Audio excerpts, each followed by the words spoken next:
बुद्ध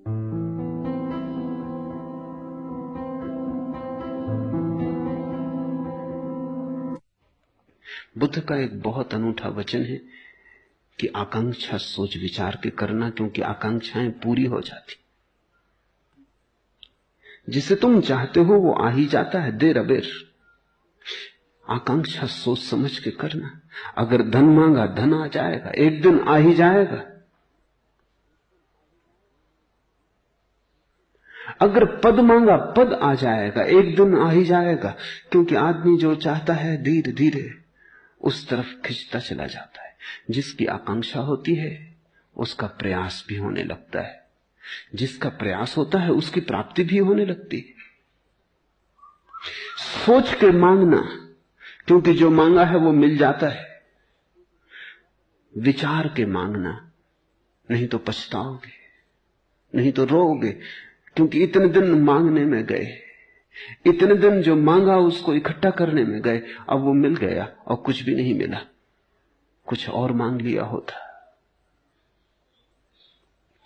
प्रमाद में मत लगे रहो।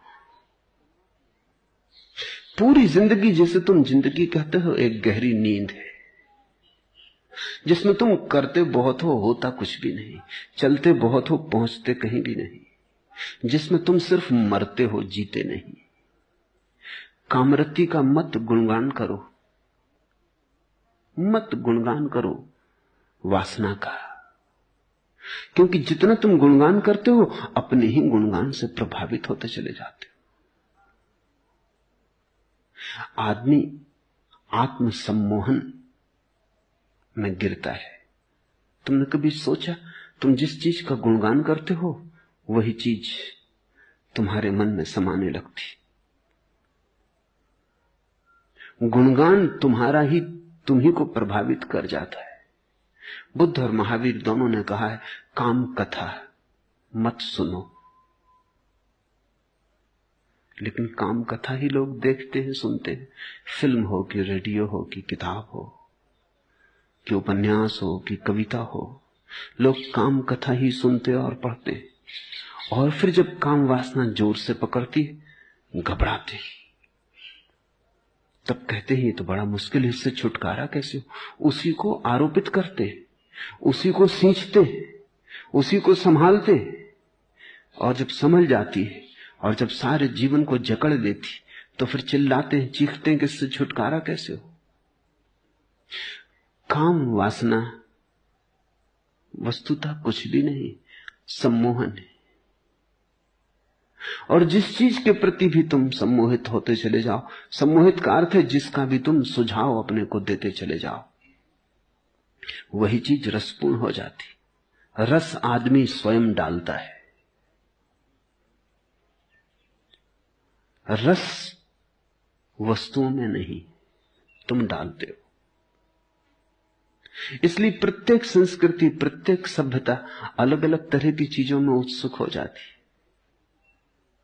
पर जिसमें उत्सुक हो जाती उसी में सौंदर्य और काम वासना का जन्म हो जाता है। हजारों संस्कृतियां जमीन पर रही, उन्होंने अलग अलग चीजों में सौंदर्य देख लिया है। जिसमें सौंदर्य देखना चाहा है वहीं दिखाई पड़ गया है। बुद्ध कहते हैं, कामरति का मत गुणगान करो, रुको, सोचो, क्योंकि जिस चीज का भी तुम गुणगान करोगे तुम उस तरफ अनजाने आकर्षित होते चले जाओगे।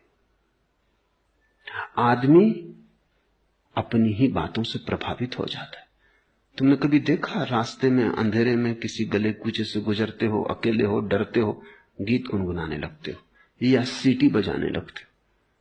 क्या फायदा सीटी बजाने से? तुम्हारी सीटी है कोई, इससे कुछ सार तो ना हो जाएगा। लेकिन अपनी ही सीटी की आवाज सुन के हिम्मत बढ़ जाती, जैसे कि अकेले नहीं हो। गाना गुनगुनाने लगते हो, अपने ही गाने की गर्मी शरीर में आ जाती, लगता है जैसे अकेले नहीं हो।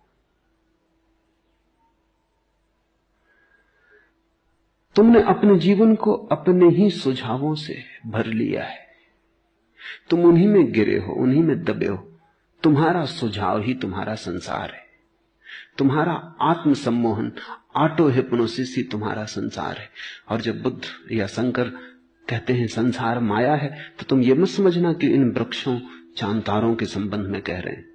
वो उस संसार के संबंध में कह रहे हैं जो तुमने अपने चारों तरफ खड़ा कर लिया है, जिसको तुमने ही अपने सपनों में रंग लिया है, जिसके रंग तुम्हारे मन के दिए हुए हैं। ये संसार तो बड़ा सत्य है, लेकिन इस संसार का तो तुम्हें पता ही नहीं। तुम्हें तो वही दिखाई पड़ता है जो तुम देखना चाहते हो।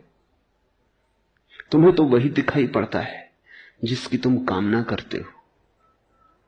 पूरी मनुष्य जाति कामरति के गुणगान में पागल हुई जा रही। तुम्हारे कवि 100 में से 99% काम वासना का गुणगान करते। तुम्हारे उपन्यासकार काम वासना के शास्त्र लिखते। तुम्हारे फिल्म निर्माता काम वासना की फिल्में बनाते।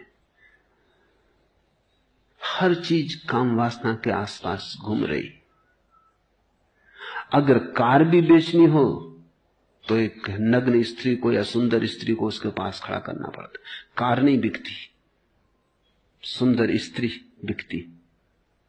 कुछ भी बेचना हो, दंत मंजन बेचना हो कि टूथपेस्ट बेचना हो, तो एक स्त्री के हंसते हुए दांत दिखाई पड़ने चाहिए।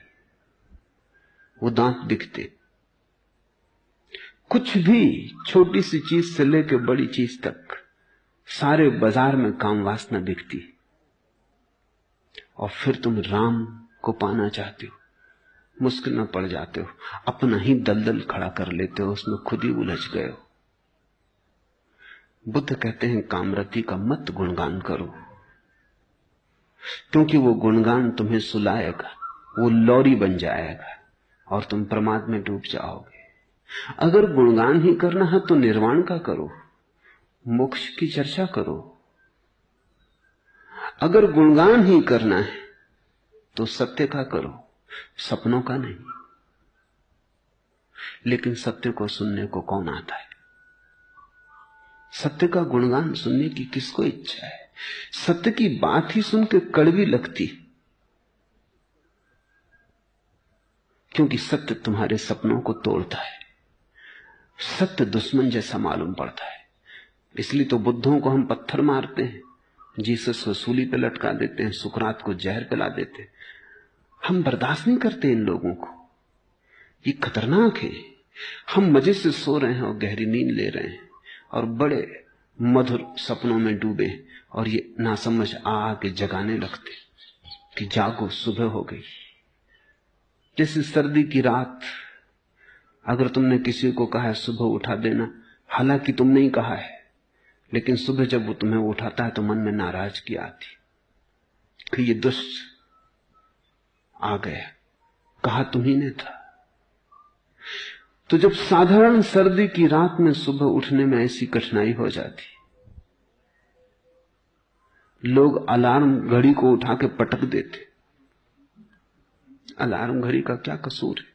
तुम्ही ने भरा था अलार्म, तुम्ही ने बिस्तर के पास रखी थी। तो तुम सोचो, जब जन्मों जन्मों के जीवन की तंद्रा के बाद कोई बुद्ध पुरुष से तुम्हारा सौभाग्य से मिलना हो जाता, तो तुम्हें दुर्भाग्य ही मालूम पड़ता है कि यो कहां की मुसीबत हो गई। चुपचाप मजे से सपना लिए जा रहे थे, एक करवट और लेते, थोड़ा और सो लेते।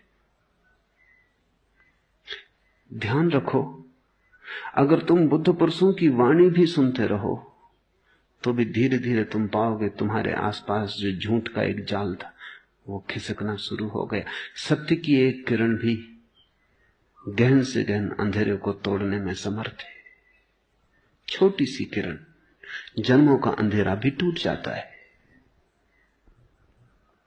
प्रमाद में मत लगे रहो, कामरति का मत गुणगान करो। प्रमाद रहित व ध्यान में लगा पुरुष विपुल सुख को प्राप्त होता है। एक ही सुख है और वो सुख है स्वयं में रमण। एक ही सुख है, वो सुख दूसरे में रमण का नहीं। काम वासना का सार है दूसरे में सुख की आशा। ध्यान का सार है स्वयं में सुख की खोज। बस ये दो ही यात्राएं हैं, या तो दूसरे को खोजो या अपने को।